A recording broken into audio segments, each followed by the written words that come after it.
Hello दोस्तों, नमस्कार दोस्तों, स्वागत है आप सभी का। इस वीडियो में हम बात कर रहे हैं एक बड़ी और लेटेस्ट अपडेट के बारे में जो कि संबंधित है बीएड वर्सेस बीटीसी मामले पर। बीएड वर्सेस बीटीसी मामले पर कोर्ट के माध्यम से ऑर्डर जारी किया गया है और इस ऑर्डर के आधार पर बड़ी अपडेट सामने निकल कर आ रही है बीएड और बीटीसी दोनों ही अभ्यर्थियों के बारे में। डिटेल में बात करते हैं। चैनल को सब्सक्राइब करके बेल आइकन को दबा लें और वीडियो को लाइक कर दें जिससे कि आपको रियल ऑथेंटिक जानकारी सबसे पहले मिलती रहे। बात करेंगे सबसे पहली अपडेट को लेकर। दोस्तों, झारखंड बीएड प्रवेश परीक्षा की बेस्ट बुक चक्षु प्रकाशन ने लॉन्च कर दी है। जैसा कि आप जानते हैं कि चक्षु प्रकाशन की जो बुक्स हैं वो हर एक भर्ती के लिए महत्वपूर्ण होती हैं, सेम झारखंड बीएड के लिए और भी ज़्यादा बेस्ट हैं। चक्षु प्रकाशन के माध्यम से लॉन्च की गई बुक को अगर आप ध्यान से देखें तो ये बुक आप सभी के संपूर्ण पाठ्यक्रम पर निर्धारित है और जो चीज़ें आप सभी को किसी बुक में नहीं मिलती वो डिटेल आप सभी को चक्षु प्रकाशन की बुक्स के अंदर देखने के लिए मिलती हैं।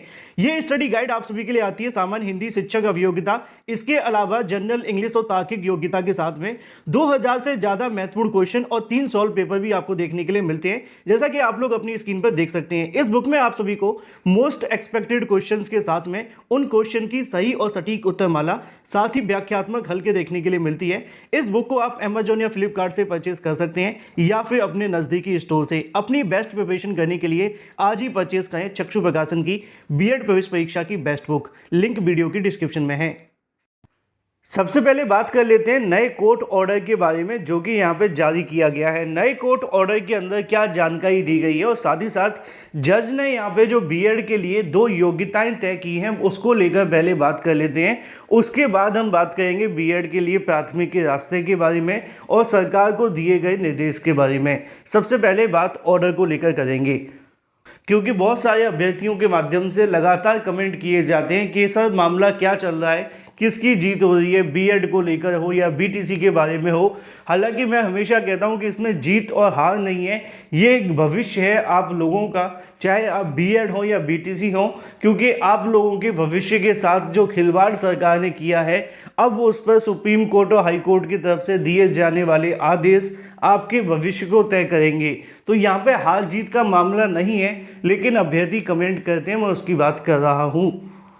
तो यहाँ पे दोस्तों आप सभी के सामने आ जाता है ऑर्डर 15/4/2024 का। आप सभी जानते हैं कि बीटीसी की तरफ से सीनियर एडवोकेट मीनाक्षी अरोड़ा के माध्यम से बहस की गई थी और जो अभ्यर्थी नहीं जानते उनको बता दिया जाए कि बीएड और बीटीसी मामले को लेकर जो कोर्ट में सुनवाइयाँ चल रही हैं उसकी सारी जानकारी तो आपको दी जाती हैं। अब इसको लेकर ही कल की तारीख में इस मामले पर सुनवाई देखने के लिए मिली थी। इसमें जो सीनियर एडवोकेट बीटीसी की तरफ से अपीयर हुए थे मीनाक्षी अरोड़ा थी, इसके अलावा और भी बहुत सारे जो वकील हैं वो आप देख सकते हैं जैसे कि विज्ञान शाह वगैरह। वहीं दूसरी तरफ बात की जाए बीएड की तरफ से तो यहाँ पे बीएड की तरफ से एडिशनल एडवोकेट जनरल मौजूद हुए थे, सीनियर एडवोकेट पीएस पटवालिया, इसके अलावा और भी बहुत सारे जो एडवोकेट हैं वो बीएड की तरफ से मौजूद थे। लेकिन कल इस मामले पे क्या सुनवाई होती है वो काफ़ी महत्वपूर्ण है। अब यहाँ पे लिखी हुई जानकारी आप सभी के लिए सबसे ज़्यादा काम की है। लिखा हुआ है learned counsel for respective parties are heard, यानी कि दोनों पार्टीज़ को यहाँ पे सुना गया है और उसको सुनने के बाद में the apex court by it's order 8/4/2024 यानी कि सुप्रीम कोर्ट के माध्यम से 8/4/2024 को दिए गए ऑर्डर के माध्यम से उन्होंने यहाँ पे डिसाइड किया है review filed by the state of Madhya Pradesh, यानी कि जो एमपी सरकार के माध्यम से रिव्यू फाइल किया गया था उसको यहाँ पे डिसाइड किया है और उन्होंने सुप्रीम कोर्ट की तरफ से मध्य प्रदेश की याचिका पर क्लैरिफाई किया है in earlier judgement passed by the 11/8/2023 Devesh Sharma versus union of India, यानी कि जो 11 अगस्त 2023 को जजमेंट दिया गया था उसको उन्होंने यहाँ पे क्लियर कर दिया है। अब जजमेंट क्या कहता है वो आपके लिए है, aforesaid judgement Devesh Sharma has been made prospective but with certain condition as contained in said order of apex court, यानी कि जो सुप्रीम कोर्ट का ऑर्डर होगा वो यहाँ पे प्रोस्पेक्टिव मोड में लागू किया जाएगा। प्रोस्पेक्टिव मोड का मतलब होता है कि जिस तारीख को ऑर्डर जारी किया गया है उस दिन से उसको लागू कर दिया जाएगा, लेकिन इन सर्टेन कंडीशंस, यानी कि कुछ शर्तें भी आपको देखने के लिए मिलेंगी। अब ये शर्तें कौन सी हैं वो यहाँ पे सबसे ज़्यादा महत्वपूर्ण है। मैं आपको बताऊंगा 2 शर्तें, लेकिन पहले लिखा हुआ है certain relevant data documents are required to be filled by respective parties specially state of Madhya Pradesh, यानी कि उनका कहना है कि स्टेट ऑफ मध्य प्रदेश के माध्यम से यहाँ पे डाटा दिया जाए जो बीएड अपॉइंटीज़ हैं उनके बारे में, किस तरीके से उनको अपॉइंट किया गया है, कब उनको नौकरी दी गई थी, क्या उनसे टर्म एंड कंडीशंस ली गई थी और उनको नौकरी देते समय और भी बहुत सारे ऐसा जो डाटा है वो मांगा गया है। और उस डाटा के बाद में इस मुद्दे पर मध्य प्रदेश हाईकोर्ट अपना फाइनल जो डिसीज़न है वो सुना देगी। साथ ही साथ उन्होंने कहा है कि जो भी पार्टीज़ हैं, चाहे वो बीएड की तरफ से हैं या बीटीसी की तरफ से हैं, वो भी इस मामले को लेकर अपनी ओर से जो पूरा का पूरा डॉक्यूमेंट्स है वो इस मुद्दे से संबंधित उसको फाइल करें, जिसके बाद में 24 अप्रैल 2024 को यहाँ पे इस मामले पर 2:15 बजे से सुनवाई होगी और उसके बाद ये मामला जो है वो डिसाइड होगा। अब एक चीज़ यहाँ पर बहुत ज़्यादा महत्वपूर्ण है जो कि आप सभी के लिए है, ये वाली यहाँ पे लिखा हुआ है सुप्रीम कोर्ट के ऑर्डर को लेकर उन्होंने कहा है कि सुप्रीम कोर्ट ने बीएड को लेकर ये कहा है कि इस ऑर्डर को पर्सपेक्टिव मोड में लागू किया जाएगा इन सर्टेन कंडीशन।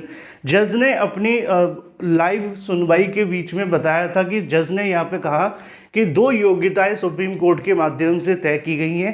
पहली योग्यता ये है कि जो बीएड करने वाले अभ्यर्थी एज ए एडवर्टीजमेंट यानी कि एलिजिबिलिटी योग्यता के आधार पर अगर भर्ती में चयनित हुए हैं तो उनको ना हटाया जाए, लेकिन जो अभ्यर्थी यहाँ पे चयनित किए गए इन सब्जेक्ट टू आउटकम या किसी कोर्ट ऑर्डर के अधीन तो उनको हटा दिया जाए। अब यहाँ पर मध्य प्रदेश के अंदर जो अभ्यर्थी चयनित हुए हैं उनको लेकर सबसे ज़्यादा महत्वपूर्ण सवाल है कि क्या उनकी नौकरियां सब्जेक्ट टू आउटकम हैं। इसीलिए उन्होंने यहाँ पर मध्य प्रदेश सरकार से जानकारी मांगी है कि जो भी बीएड करने वाले अभ्यर्थी इसमें अपॉइंट हुए हैं उनसे क्या टर्म्स फॉलो की गई थी, क्या उनके लिए कंडीशंस रखी गई थी और इससे संबंधित जो पूरा का पूरा डाटा एमपी सरकार देगी। अगर वो सब्जेक्ट टू आउटकम होते हैं तो सुप्रीम कोर्ट के आदेश के आधार पर उनको निकाला जा सकता है। अगर वो सब्जेक्ट टू आउटकम नहीं होते हैं तो उनकी जो नौकरियां हैं वो सेफ हो जाएंगी। तो ये तो बात हो जाती है मध्य प्रदेश के बारे में, लेकिन अगर बात की जाए यूपी, झारखंड, छत्तीसगढ़, बिहार और उत्तराखंड के बारे में, इनके अंदर भी जो मामले हैं वो अपने अपने हाई कोर्ट के अंदर चल रहे हैं। हालांकि उत्तराखंड में ऑलमोस्ट क्लियर हो चुका है कि वहाँ से बीएड को बाहर कर दिया जाएगा क्योंकि उनकी नौकरियाँ सब्जेक्ट टू आउटकम है। हिमाचल में भी सब्जेक्ट टू आउटकम रखी गई थी, बिहार में भी सब्जेक्ट टू आउटकम रखी गई थी। यूपी का मामला अभी भी क्लियर नहीं है क्योंकि आप जानते हैं कि उनकी नौकरियाँ सब्जेक्ट टू आउटकम नहीं रखी गई थी, लेकिन कुछ अभ्यर्थियों का कहना येस, कुछ का नो। लेकिन मैं इस मामले पर अभी बिल्कुल भी न्यूट्रल हूँ क्योंकि मेरे हिसाब से उनकी जो नौकरियाँ थी वो इस मुद्दे से संबंधित नहीं है। बाकी जब मामला कोर्ट में जाएगा तो कोर्ट इस बात पर पूरे तरीके से क्लियर कर ही देगा क्योंकि इस पर अभी भी बहुत सारे अभ्यर्थी कोर्ट जाने के लिए बैठे हुए हैं। तो फिलहाल काफ़ी महत्वपूर्ण जो मामला है वो खुला हुआ है। सरकार को आदेश दिया गया है वो पॉलिसी बनाने के लिए और उसके बाद वो तय करेंगे कि किसको रखना है और किसको नहीं। लेकिन अभी बीएड के लिए प्राथमिक का रास्ता खुला है या नहीं, ये अगली सुनवाई में तय होगा। Thank you for watching this video.